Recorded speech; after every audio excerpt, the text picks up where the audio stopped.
The Dark Passenger. Herkesin sakladığı bir sırrı vardır.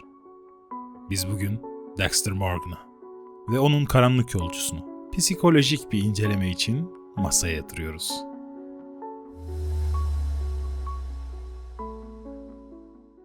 Bu video Dexter'ı yargılamaktan çok oluşumunu anlamaya çalışan bütünlüklü bir bakış sunar. Brian ve Dexter, genetik eğilim mi, travmatik kopuş mu? Dexter Original Sin ve ana dizideki geri dönüş sahneleri bu soruya cevap niteliğindedir.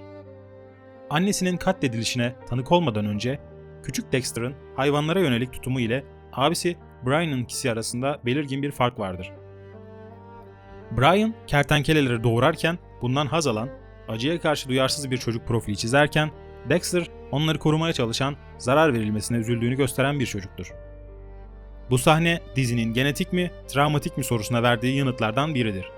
Brian'da travmadan önce de var olan antisosyal eğilimlerin izleri görülürken, Dexter'da empati kapasitesinin henüz kırılmamış olduğu açıktır.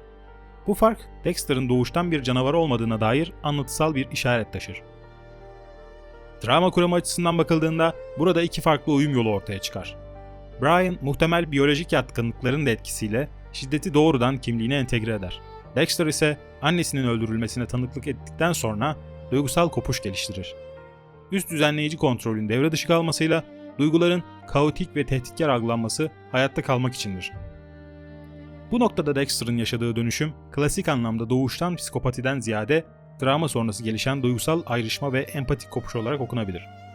Dexter kötü olmaktan çok hissetme kapasitesi ağır hasarlı bir çocuktur. Bu ayrım Harry Morgan'ın neden iki kardeşe de aynı şekilde yaklaşamadığını da açıklar. Harry, Brian'ı kontrol edilemez görürken Dexter'ı yönlendirilebilir, biçimlendirilebilir bir zihin olarak algılar. Travma, ayrışma ve nörobiyolojik yankılar. Dexter'ın annesinin vahşice öldürülmesine tanıklık etmesi, gelişimsel açıdan son derece kritik bir dönemde gerçekleşir. 3 yaş civarı duygu düzenleme, korku tepkisi ve ahlaki engelleyicilerin nörobiyolojik temellerinin şekillendiği bir evredir. Bu noktada ayırt edici olan mesele yalnızca psikolojik değil, aynı zamanda nörobiyolojik bir yapıdaki farklılaşmadır. Amigdala korku tepkisi ve ahlaki fren mekanizması. Normal bir bireyde tehlike anında ya da etik olmayan bir eylem planlandığında amigdala yoğun biçimde aktive olur. Bu aktivasyon kalp atışının hızlanması, terleme, mide sıkışması gibi bedensel tepkiler üretir. Nöropsikolojide bu süreç Antonio Damasio'nun da tanımladığı somatik işaretleyiciler yoluyla çalışır. Bedenin verdiği rahatsızlık sinyali kişiyi suçtan veya tehlikeden uzak tutan bir biyolojik fren işlevi görür. Psikopatik yapılanmada ise amigdalanın uyarılabilirliği belirgin biçimde düşüktür. Korku eşiği yüksektir. Tehdit, ceza ya da zarar ihtimali bedensel alarm üretmez. Nabız yükselmez. Avuç içleri terlemez. Düşük uyarılma gözlemlenir. Dexter'ın durumu bu modelle birebir örtüşmez. Dizide Dexter, kontrol kaybı ve tehdit anlarında bedensel tepkiler gösterir. Bu onun amigdala sisteminin işlevsiz değil, düzensiz ve travmaya duyarlı olduğunu düşündürür. Asıl kırılma noktası bu alarmı düzenlemesi gereken prefrontal korteksin erken travma nedeniyle devre dışı kalabilmesidir. Dexter'ın panik atağı, limbik kaçak. Bu ayrımın en çarpıcı örneği Brian'ın Dexter için hazırladığı kanlı odada yaşanan panik atak sahnesidir. Eğer Dexter klasik anlamda düşük uyarımlı bir psikopat olsaydı, bu sahnede soğukkanlı kalması beklenirdi. Oysa Dexter nefessiz kalır, çözülür ve bedensel bir panik tepkisi yaşar. Bu durumu açıklayan temel mekanizma yeniden travmatizasyondur. Annesinin ölümüyle ilişkili anı Dexter'ın zihninde yıllar boyunca disosiye edilmiş, yani duygusal olarak ayrıştırılmış bir kutuda tutulmuştur. Brian'ın kurduğu ortam bu kutuyu zorla açar. Kan yalnızca görsel bir uyaran değildir. Kokusu, sıcaklığı ve mekansal düzeniyle birlikte erken çocukluktaki dehşet anını tetikler.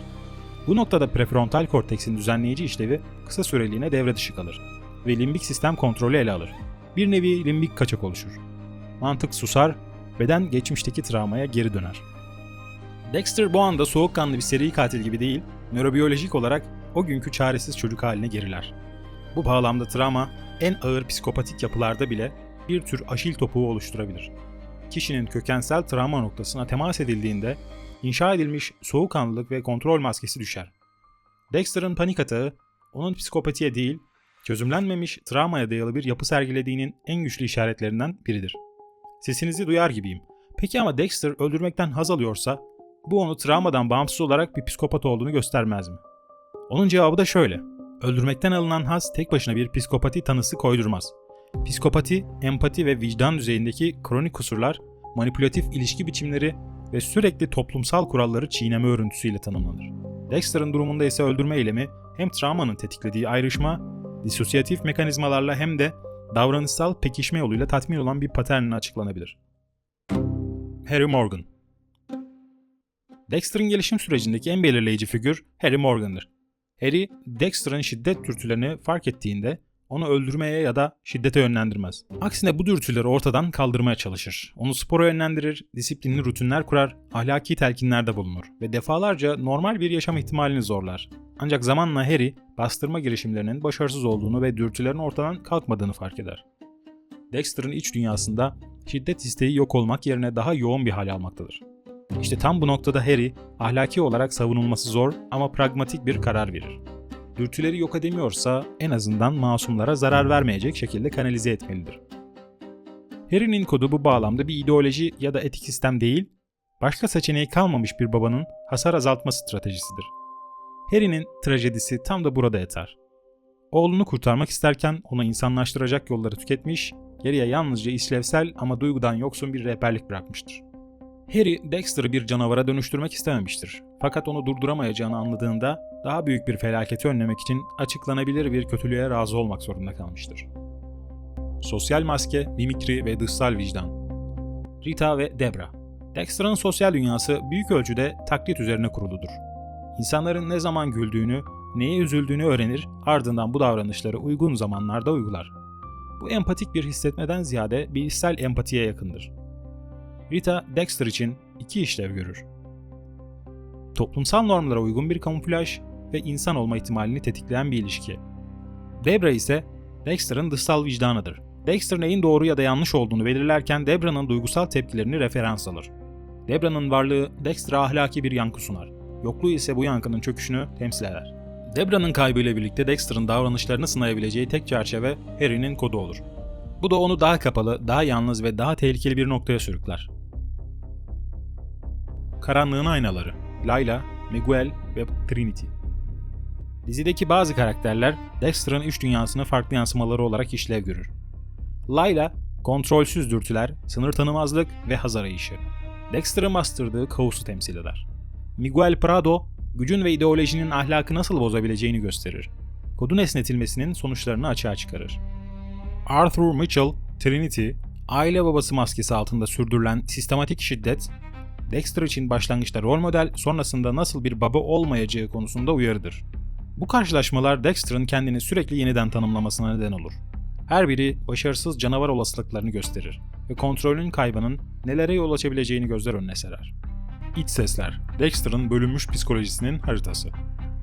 Dexter evreninde iç sesler anlatıyı taşıyan basit araçlar değil, karakterin parçalanmış ruhsal yapısının temsilleridir. Harry, Brian ve Debra, Dexter'ın zihninde aynı anda var olan 3 ayrı psikolojik ekseni temsil eder. Harry Morgan, koşullu vicdanın ve davranışsal kontrolün sesidir. Bu iç ses, ahlaki bir değerlendirmeden çok, riskleri ve kuralları hatırlatır. Harry, Dexter'ın hayatta kalmasını sağlar, onun temsil ettiği şey etik değil, işlevselliktir. Brian Moser ise bastırılmış kaosun ve sınırların yok olduğu olasılığın simgesidir.